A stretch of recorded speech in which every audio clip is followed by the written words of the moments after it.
Hola, mi nombre es Iván Madariaga y trabajo en el grupo de comunicaciones de Bluehost Cloud Services. No es mi intención ni el objeto de esta presentación el hablaros de Bluehost, pero creedme, tenéis que conocernos, somos algo especial. El plan de hoy es acercaros a un tema que suscita, o al menos debería, gran preocupación en el sector de la seguridad y la ciberseguridad, que es la industria y sus infraestructuras. Antes de empezar, os voy a aclarar cuál es el objetivo de esta pequeña charla. O mejor dicho, cuáles no son los objetivos. No es mi intención hacer un repaso de cómo hemos llegado a la situación actual en lo que a malware se refiere, o cómo desde su nacimiento ha ido evolucionando el cibercrimen. Tampoco os voy a hablar de los millones de piezas que se han ido construyendo para intentar hacer frente a estas amenazas y cuáles son sus funcionalidades.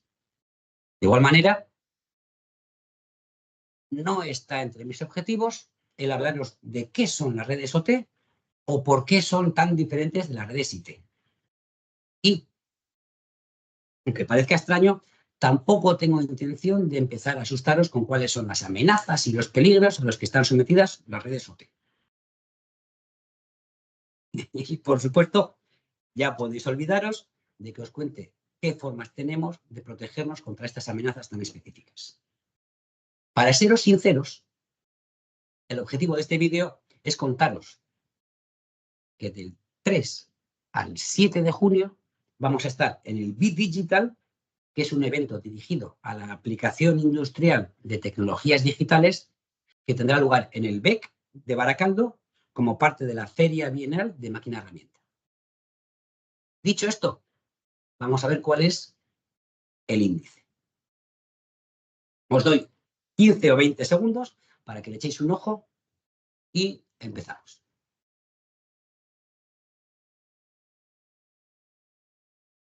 Ya, vamos a leer. Todo empezó en 1971, cuando apenas existía un embrión de la Internet de ahora, y alguien decidió poner a prueba una teoría de von Neumann sobre la posibilidad de crear programas informáticos que se reprodujeran y propagaran de forma autónoma como un ser vivo. Y esa persona creó Creeper en la red ARPANET. Y funcionó. Creó un programa que empezó a recorrer la red, lo cual dejó a los usuarios estupefactos a medida que se iban infectando, a pesar de que era todavía un programa inocuo. Pero los años 80 ya fueron los años de las BBS como puntos de concentración de los accesos a Internet, de los módems, de los disquetes, y la gente experimentaba. Y entre esos experimentos pues, también estaba la creación de virus.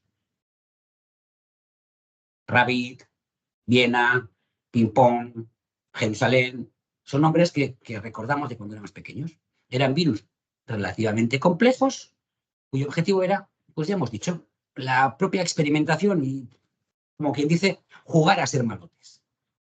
Aunque pronto los virus empezaron a ser más complejos y sobre todo más dañinos y aprendieron a propagarse por la red, a pesar de que su vía de infección principal seguía siendo el disquete. Los años 90 vieron nacer las comunidades de programadores de virus y aparecieron los primeros virus polimórficos. Si antes la mayoría de los virus eran para MS2, pronto se diversificó el punto de ataque y aparecieron virus específicos para programas o familias de programas. Y al final de la década de los 90, Windows y Office ya se habían convertido en las víctimas preferidas de estos virus. Y aparecieron los virus de macro, aparecieron los gusanos, aparecieron los troyanos. En aquella época, Dark Avenger, pues desde Bulgaria, empezó a programar virus altamente sofisticados y muy destructivos y abrió la puerta a una escuela cuyo fin era el de buscar la notoriedad y el prestigio de la comunidad. Los programadores aprendieron a crear virus que se propagaban por el IRC y sobre todo vía mail. Y la década acabó con la infección masiva a nivel mundial causada por el virus iLove. El año 2000 supuso un cambio en la motivación de los programadores de malware. Si bien antes no había más objetivo que una búsqueda de reputación a través de la destrucción, ahora empezaban a aparecer virus cuya razón de ser era ya puramente económica. El robo de información, normalmente bancaria, los ataques de denegación de servicio y la extorsión al usuario infectado. Se empezó a programar malware orientado a la explotación de vulnerabilidades y las campañas de infecciones solaban Internet. Y como ejemplo, a causa de un gusano de aquella época, Sobig se llamaba 1 de cada 20 mensajes de correo, 1 de cada 20 que se movían por Internet eran debidos a este virus. Fue la década del troyano Zeus. Apareció Zeus, ZBot, que es un troyano de robo de credenciales que a día de hoy se usa. Y fue la época de una familia de virus de extorsión conocidos como virus policiales. Y a partir de ahí, la cosa se desmadró. O mejor dicho, los piratas informáticos se organizaron en estructuras pseudocorporativas. Los ataques empiezan a ser ya de una sofisticación y complejidad muy por encima de las capacidades de defensa. Se combinan diversas técnicas y se profesionaliza y segmenta las responsabilidades del ataque. Aparece la guerra cibernética, los ataques de denegación de servicio distribuidos con redes de bots, los robos de identidad, los robos de tarjetas de crédito y, por encima de todos, el ransomware se convierte en la amenaza por excelencia en la década actual, con el phishing como principal vector de ataque. Esta historia, que es terrorífica pero al mismo tiempo apasionante, tiene su contrapartida, la de la protección, que, por desgracia, siempre ha ido un paso, o en realidad bastantes más que uno, por detrás de las amenazas. A principios de los 80, cuando empezaron a aparecer virus de manera cada vez más frecuente y cuya expansión se hacía cada vez mayor, más rápido y con mayor diámetro, empezaron a salir programas que limpiaban el virus. Pero estos programas eran exclusivos. Cada virus tenía su programa. Se estudiaba un virus, se buscaba la vacuna y se distribuía muchas veces de manera gratuita. Pero estos programas limpiaban, no protegían. Y era necesario pasar una batería de programas al ordenador para ver si alguno de ellos conseguía pasar el virus. Poco a poco se empezaron a construir programas que podían atajar múltiples virus, pero siempre en base a firmas. Lo que llamamos firmas son un rastro que deja el virus en el ordenador cuando lo infecta. Pero surgieron dos problemas. Primero, no era suficiente con limpiar, había que proteger. Y por otro lado, a finales de los 80, nacieron los virus polimórficos, cuya firma ya no era inmutable y resultaban imposibles de detectar para los limpiadores de la época. Así que no fue hasta 1991 cuando apareció el primer antivirus tal y como lo conocemos hoy, con funcionalidad de protección, que fue el Norton Antivirus de Symantec. El problema es que no sé yo si era mejor el remedio que la enfermedad, porque en aquella época para funcionar el antivirus se comía casi todos los recursos del ordenador. Bueno, de mientras, también a finales de los 80, se dieron cuenta, o nos dimos cuenta, o alguien se dio cuenta, de que había que controlar el dato en movimiento, no solo en el destino, sino en tránsito. Y apareció el primer firewall, o más o menos. Pero ya en 1994 vino Checkpoint con un firewall que sí se asemeja a lo que hoy entendemos por firewall, con un interfaz gráfico, con intensa gestión de los logs y con un editor de reglas muy completo. Y pronto le siguieron WatchWall, SonicWall y un montón de fabricantes. Junto con el firewall, también se había inventado el concepto de proxy para proteger la salida del tráfico. Las VPNs y la encriptación del tráfico se hizo esperar un poco más. Y ya bien empezada la década de los 2000, Cisco lideró el mercado con el VPN 3000, que era una auténtica bestia. Sobre 2006 aparecieron las primeras soluciones de NAC, muy libremente basadas en el protocolo 802.1x, con Cisco, Juniper y Microsoft abriendo camino para proteger el acceso del dispositivo a la red. O mejor dicho, para proteger a la red del acceso de nuestro dispositivo. El perímetro exterior, que defendía el firewall, se veía amenazado por el dispositivo interno, a lo que se estaba poniendo de moda el Bring Your Own Device. Bien, algo antes, muy a finales de los 90, se empezó a intentar luchar contra el spam, que era una lacra y prácticamente hacía inviable el uso del correo como herramienta de trabajo. Pero no fue también hasta bien entrada la década del 2000, donde se pasó de simples filtros de reputación a técnicas heurísticas más complejas. Y ya a partir de finales de los 2000, la cosa se descontrola. Los atacantes han perfeccionado sus métodos y lo cierto es que ya ni sabemos por dónde nos caen los golpes. Así que se empiezan a desarrollar infinitas tecnologías. Anti-DDoS, IPS-IDS, DLP, los firewalls de nueva generación o UTMs, las redes definidas por software, el MDM para control de dispositivos, la gestión de identidades y privilegios, los DNS securizados, los entornos de explotación de vulnerabilidades como honeypots y sandboxes, la arquitectura SASE, CASB, ZTNA, EDR, XDR, MDR, SOC, Pentesting, Dark Web Scanning, DMARC. Por Dios, la lista es agotadoramente infinita. Sirva como conclusión que en temas de seguridad no será porque no hay elementos para protegernos. Y aún así, nos están dando en el hocico día sí y día también. Para que nos hagamos una idea, se calcula que actualmente puede haber más de 1.000 millones de piezas de malware diferentes circulando por Internet. 1.000 millones. Mientras, en una galaxia muy lejana, existían unas redes que vivían ajenas a todo este frenesí de ataques y defensas. Son las redes de ámbito industrial, conocidas genéricamente como OT, y están formadas por dispositivos, sistemas, controles y propia infraestructura de red que administran los procesos industriales. En estas redes los elementos se distinguen por funcionalidad. En el nivel de campo, más bajo, tenemos sensores y actuadores, normalmente funcionando por medio de sistemas eléctricos o hidráulicos. Conectados a ellos y controlando las acciones, tenemos PLCs y PACs, que son controladores programables que envían órdenes a los actuadores en función de los datos recogidos por los sensores. El tercer nivel es el de supervisión y control, donde están los interfaces hombre-máquina, los HMIs, y los sistemas de supervisión, control y adquisición de datos, los SCADAs. La comunicación entre PLCs y actuadores y sensores suele ser normalmente mecánica o eléctrica, es decir, analógica, donde no hay mucho problema más allá de una correcta calibración.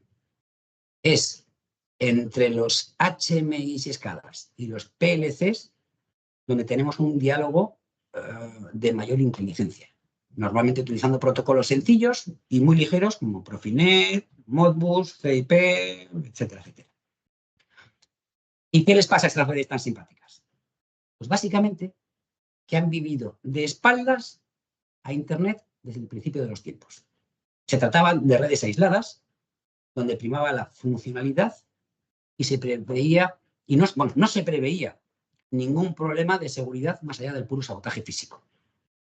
Eso implica que los equipos no se actualizan, que los protocolos de comunicaciones eran y son muy poco seguros, que la propia red no está supervisada ni protegida, que no hay control de quién se conecta o se desconecta, o para qué se desconecta y desconecta.